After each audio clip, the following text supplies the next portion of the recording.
आजकल मेडिकल की पढ़ाई बहुत महंगी होती जा रही है। इसी के चलते अक्सर देखा जाता है कि देश के कई होनहार स्टूडेंट्स जो मेडिकल की पढ़ाई करने में रुचि तो रखते हैं, लेकिन उनके पेरेंट्स के सामने पैसों को लेकर बड़ी परेशानी बनी हुई है। इसी के चलते मेडिकल की पढ़ाई के अनेक खास पहलुओं के बारे में चर्चा करेंगे आज। तो आइए अब हम आपको सीधे लिए चलते हैं हमारे सहयोगी अरविंद पालावत के पास।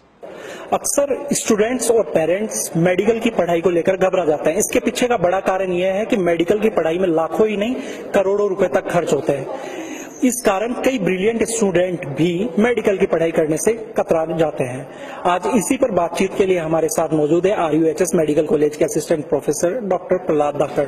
हम धाकड़ साहब से जानेंगे कि किस तरीके से मेडिकल स्टूडेंट्स को पढ़ाई करनी चाहिए, किस तरीके से एंट्रेंस एग्जाम क्लियर करनी चाहिए। सबसे पहले डॉक्टर साहब आपका स्वागत है। डॉक्टर साहब, आप ग्रामीण इलाके से रहने वाले हैं, किस तरीके से आपने मेडिकल की पढ़ाई की और यह मुकाम हासिल किया? ये हमारा कार्यक्रम स्टूडेंट्स पर आधारित है। आप ये बताइए कि किस तरीके से स्टूडेंट्स को पढ़ाई करनी चाहिए ताकि वे मोटिवेट हो सकें। नमस्कार, मैं सभी को बताना चाहता हूं कि मेडिकल पढ़ाई के बारे में ये माना जाता है कि बहुत ही मुश्किल है और बहुत महंगी पढ़ाई है, लेकिन मैं कुछ इसमें एक अपना राय देने से पहले मैं खुद अपने बारे में कुछ बताना चाहता हूं कि मैं खुद एक ग्रामीण परिवेश से हूं और मैंने सारी पढ़ाई सरकारी स्कूल में की 12वीं तक केकड़ी उच्च माध्यमिक विद्यालय में। और उसके बाद पहली बार हमारे परिवार में ऐसा कोई माहौल भी नहीं था मेडिकल की पढ़ाई का, बट घर वालों के और मेरी जो स्कूलिंग के दम पे मैं पढ़ाई की मैंने, और मैंने 2003 में PMT में OBC कैटेगरी में फर्स्ट रैंक हासिल की। तो मैं सभी स्टूडेंट्स को ये कहना चाहता हूँ कि मेडिकल की पढ़ाई के लिए कोई असंभव नहीं है। अगर ध्यान लगा के पढ़ा जाए और मेहनत की जाए तो मेडिकल की में मुकाम हासिल किया जा सकता है। और विशेषकर ग्रामीण परिवेश के बच्चों के लिए भी ये पढ़ाई इतनी मुश्किल नहीं है, परंतु इसमें सबसे पहले मेरा एक ही ये है कि बच्चों की स्कूलिंग अच्छी होनी चाहिए। स्कूलिंग का मतलब ये प्राइवेट स्कूल में पढ़ना कोई जरूरी नहीं है। अगर सरकारी स्कूल में भी 11वीं 12वीं बायोलॉजी की पढ़ाई अच्छी हो तो बच्चे मेडिकल में एंट्रेंस कर सकते हैं। और दूसरा मेरा ये कहना है कि मेडिकल की पढ़ाई का खर्चा गवर्नमेंट कॉलेज में बहुत कम है। अभी मेडिकल कॉलेज की फीस सालाना 5 से 10 हजार के बीच में राजस्थान के मेडिकल कॉलेज की फीस, परंतु जो सबसे बड़ा जो चीज है अभी जो महंगाई इस मेडिकल में जनरेट हो रही है उसका कारण है कोचिंग। तो मेरा तो एक, अगर कोचिंग्स पे लगाम कसी जाए और स्कूलिंग में अच्छी एजुकेशन हो तो इसमें पढ़ाई में अच्छे से अच्छे ग्रामीण परिवेश के बच्चे भी प्रवेश कर सकते हैं।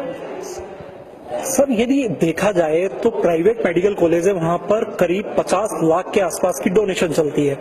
इस पर किस तरीके से लगाम लग सकती है? क्योंकि मान लो एक स्टूडेंट इसका सरकारी कॉलेज में नहीं हुआ, लेकिन वो फिर मेडिकल में एडमिशन, मेडिकल की जो प्राइवेट कॉलेज वहां एडमिशन नहीं ले पाता है, तो इस पर किस तरीके से लगाम कसी जा सकती है? नहीं, ये जो विषय है ये सरकार को इस पर संज्ञान लेना चाहिए, क्योंकि जब सरकार इतनी कम फीस में अगर एक MBBS डॉक्टर बना सकती है तो प्राइवेट मेडिकल कॉलेज को ऐसा क्या खर्चा होता है कि उनको इतनी फीस रखनी पड़ती है। तो एक सरकार को एक फीस रेगुलेटिंग कमेटी बनानी चाहिए और उनको असेसमेंट करके एक गवर्नमेंट को फीस कंट्रोल अपने अंडर करना चाहिए। और ये तभी हो सकता है कि विशेषज्ञ की एक कमेटी बनाए और वो कमेटी अध्ययन करेगी कैसे फीस कम की जा सकती है। दूसरा, इसका पूर्णतः प्रवेश प्रक्रिया जो अभी नीट प्रणाली चालू हो गई, तो सारे प्राइवेट मेडिकल कॉलेज की फीस नीट के थ्रू एग्जाम्स, नीट के थ्रू एंट्रेंस होना चाहिए और नीट की गाइडलाइंस के अकॉर्डिंग इनकी प्राइवेट के एक स्वरूप फीस होनी चाहिए पूरे देश में।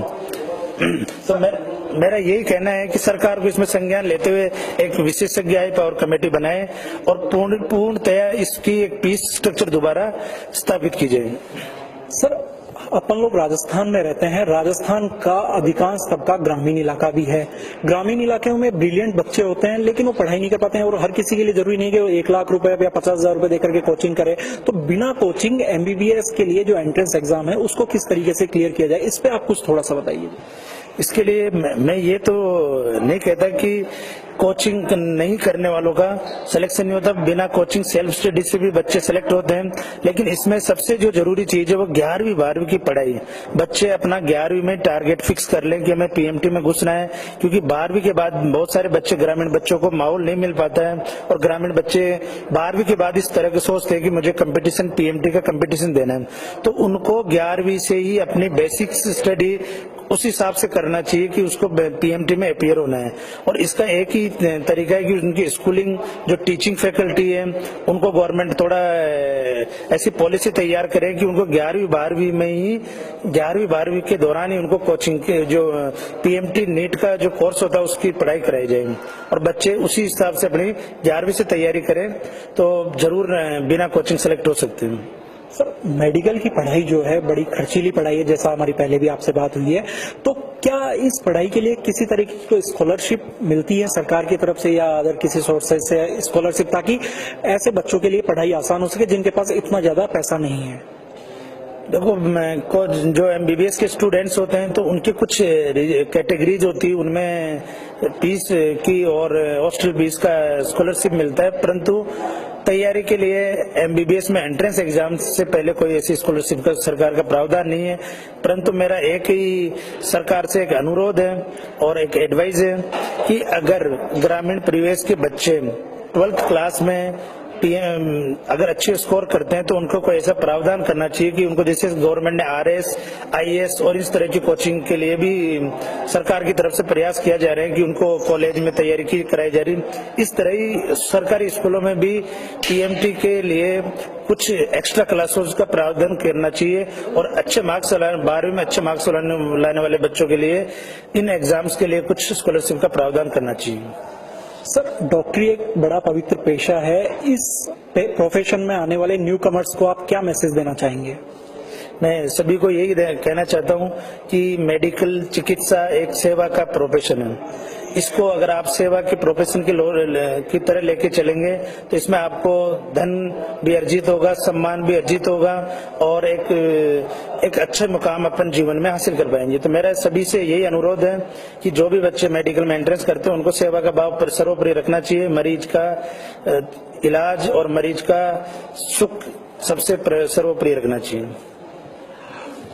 डॉक्टरी एक सेवा का प्रोफेशन है, ये बता रहे हैं डॉक्टर प्रहलाद धाकड़, जिन्होंने बताया कि किस तरीके से स्टूडेंट्स को तैयारी करनी चाहिए, सरकार को भी कुछ मदद करनी चाहिए, साथ ही जो कॉलेज प्राइवेट हैं और वहां पर लाखों रुपए डोनेशन के लिए आते हैं उन पर भी सरकार को लगाम कसनी चाहिए।